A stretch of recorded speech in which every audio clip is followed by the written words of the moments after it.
of the best stories in the Old Testament is the story of Moses and how he took the people out of slavery and into freedom. But it wasn't a slam dunk when they started out along the path toward freedom. The very beginning of the journey was really hard. They got to a place where they were next to the Red Sea, and then Pharaoh decided to try to get the people back, so he sent his chariots right after them.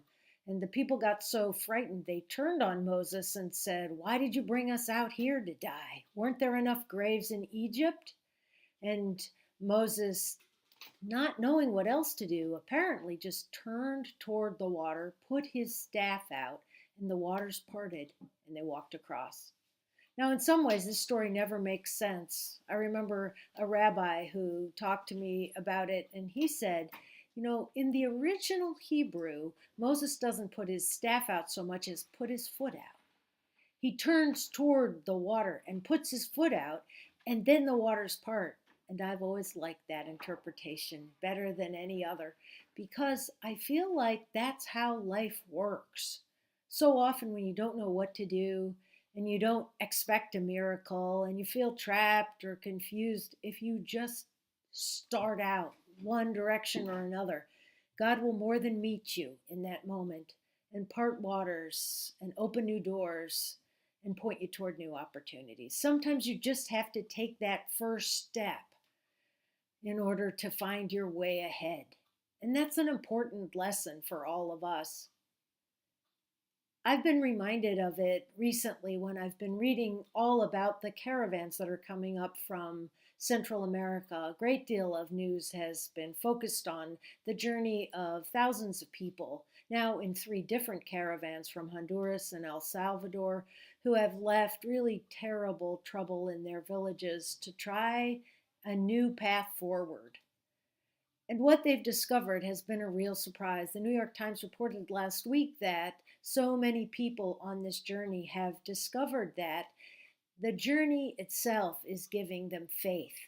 They took a leap of faith to begin the journey, but as they go along, putting one foot in front of another, they've been so touched by the outpouring of gracious, generous responses from people all over Mexico and all along the route. Folks have come out and greeted them with platters of food. Folks have brought strollers to give to them. Folks have met them with pickup trucks and invited them to come and sit and take a load off while they take them for part of the journey.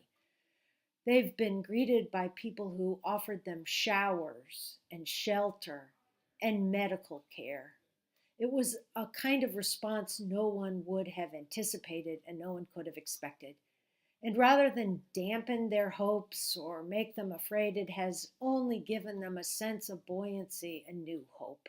In fact, many people who have come along this way fully expect God to meet them with more and more miracles with every step they take, and to raise up among them a new Moses who will take them on to some promised land that beckons.